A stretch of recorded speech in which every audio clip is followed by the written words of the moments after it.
ಕನ್ನಡಿಗರೇ ನಮಸ್ಕಾರ. ಕನ್ನಡ ಮಾಧ್ಯಮಕ್ಕೆ ನಿಮ್ಮೆಲ್ಲರಿಗೂ ಕೂಡ ಪ್ರೀತಿಯ ಸ್ವಾಗತ. ಕನ್ನಡ ಮಾಧ್ಯಮದ ಎಲ್ಲ ವೀಕ್ಷಕರಿಗೂ ಒಂದು ಮನವಿ, ಮೊದಲಿಗೆ ಸಬ್ಸ್ಕ್ರೈಬ್ ಮಾಡಿ ಮತ್ತು ಬೆಲ್ ಐಕನ್ ಅನ್ನು ಒತ್ತೋದ್ರ ಮುಖಾಂತರ ಕನ್ನಡ ಮಾಧ್ಯಮಕ್ಕೆ, ಕನ್ನಡ ಭಾಷೆಗೆ ನಿಮ್ಮ ಪ್ರೋತ್ಸಾಹ ಇರಲಿ ಅನ್ನೋ ಮನವಿಯನ್ನ ಈ ವಿಡಿಯೋದ ಮೊದಲಿಗೆ ಇಡ್ತಾ, ಇವತ್ತಿನ ವಿಡಿಯೋದ ವಿಚಾರ ಏನಪ್ಪಾ ಅಂತಂದ್ರೆ ಬಿಗ್ ಬಾಸ್ ಅನ್ನು ನೀವು ನೋಡ್ತಾನೆ ಇದ್ದೀರಿ.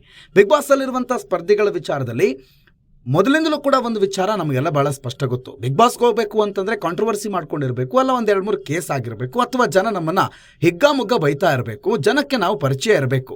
ಅದು ಹೆಂಗ್ ಬೇಕಾದ್ರೂ ಪರಿಚಯ ಇರಲಿ, ನಮ್ಮನ್ನ ಬಿಗ್ ಬಾಸ್ ಒಳಗಡೆ ಕರ್ಕೋತಾರೆ ಅನ್ನೋದು. ಬಿಗ್ ಬಾಸ್ ಒಳಗಡೆ ಹೋಗೋದಕ್ಕೆ ಕೆಲವರು ಹಲವು ಸ್ಟಂಟ್ಗಳನ್ನು ಮಾಡಿ ಬೇರೆ ಬೇರೆ ರೀತಿಯಲ್ಲಿ ಪಬ್ಲಿಸಿಟಿ ಪಡ್ಕೊಳ್ಳೋ ಪ್ರಯತ್ನ ಮಾಡಿ ಕೊನೆಗೆ ಬಿಗ್ ಬಾಸ್ಗೆ ಹೋಗದೆ ಬೆಚ್ಚಮೋರೆ ಹಾಕೊಂಡು ಕೂತಿರೋದು ಕೂಡ ನಮಗೆ ಗೊತ್ತೇ ಇದೆ. ಇನ್ನು ಕೆಲವರು ಮಾಡೋದಕ್ಕೆ ಹೋಗೋದೇ ಬೇರೆನೋ, ಆಮೇಲೆ ಅದು ನೆಗೆಟಿವ್ ಪಬ್ಲಿಸಿಟಿ ಆದಮೇಲೆ ಬಿಗ್ ಬಾಸ್ ಅವರೇ ಅವ್ರನ್ನ ಆಟೋಮೆಟಿಕ್ ಆಗಿ ಒಳಗಡೆ ಕರ್ಕೋತಾರೆ. ಅಂತ ಲಿಸ್ಟಲ್ಲಿ ನಮಗೆ ಮೊದಲಿಗೆ ಸಿಗೋದು Chaitra Kundapura. Yes, Chaitra Kundapura Bigg Boss ಅಲ್ಲಿ ಯಶಸ್ವಿಯಾಗಿ 50 ದಿನ ಪೂರೈಸಿ ಈಗ 55-56ನೇ ದಿನ ಅಲ್ಲ ಕಂಪ್ಲೀಟ್ ಮಾಡಿಬಿಟ್ಟಿದ್ದಾರೆ. ಆ ನಡುವೆ ಚೈತ್ರ ಅವರಿಗೆ ಸುದೀಪ್ ಅಣ್ಣ ಎಷ್ಟು ಸಲ ಹಿಗ್ಗಾಮುಗ್ಗ ಬಾರಿಸಿದ್ದಾರೆ ಮಾತಲ್ಲೇ ಅನ್ನೋದು ನಿಮಗೂ ನಮಗೂ ಎಲ್ಲರಿಗೂ ಗೊತ್ತೇ ಇದೆ. ಒಂದು ಎಪಿಸೋಡಲ್ಲಂತೂ ಚೈತ್ರ ಕಣ್ಣಲ್ಲಿ ನೀರೇ ಬಂದ್ಬಿಟ್ಟಿತ್ತು, ಅತ್ತೇ ಬಿಟ್ರು ಅನ್ನೋ ಲೆವೆಲ್ವರೆಗೂ ಹೋಗಿದ್ರು. ಇದೀಗ ಚೈತ್ರ ಬಿಗ್ ಬಾಸ್ ಮನೆಯಿಂದ ಹೊರಗಡೆ ಬಂದಿದ್ದಾರೆ. ಹೌದು, ಬಿಗ್ ಬಾಸ್ ಮನೆಯಿಂದ ಚೈತ್ರ ಅವರನ್ನ ವಾರೆಂಟ್ ಹಿನ್ನೆಲೆಯಲ್ಲಿ ಹೊರಗಡೆ ಕರ್ಕೊಂಡ್ಬರಲಾಗಿದೆ. ಕೋರ್ಟ್ಗೆ ಚೈತ್ರ ಅವರನ್ನ ಹಾಜರುಪಡಿಸೋದಕ್ಕೆ ಚೈತ್ರ ಅವರನ್ನ ಬಿಗ್ ಬಾಸ್ ಮನೆಯಿಂದ ಹೊರಗಡೆ ಕರ್ಕೊಂಡ್ಬಂದಿದ್ದಾರೆ.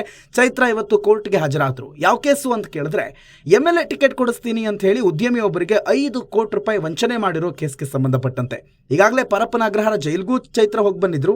ಅದಾದ್ಮೇಲೆ ಈಗ ಬೇಲ್ ಮೇಲೆ ಹೊರಗಡೆ ಇದ್ದಾರೆ. ಆ ಕೇಸು ಮುಗದೆ ಹೋಯ್ತು, ತಾನೇನು ಸಾಚ ಅಂತ ಚೈತ್ರ ಹೇಳ್ಕೋ ಅಗತ್ಯ ಇಲ್ಲ. ಯಾಕಂದ್ರೆ ಈ ಕೇಸ್ ಇನ್ನು ಮುಗ್ದಿಲ್ಲ, ವಿಚಾರಣಾ ಹಂತದಲ್ಲೇ ಇದೆ. ಈಗಾಗಲೇ ಈ ಕೇಸ್ನ ವಿಚಾರಣೆಗೆ ಅಂತ ಹೇಳಿ ಕೋರ್ಟ್ಗೆ ಇವತ್ತು ಚೈತ್ರ ಅವರನ್ನ ಹಾಜರುಪಡಿಸಿದ್ರು. ಅದಾದ್ಮೇಲೆ ಅವರನ್ನ ವಾಪಸ್ ಬಿಗ್ ಬಾಸ್ ಒಳಗಡೆ ಕರ್ಕೋತಾರಾ?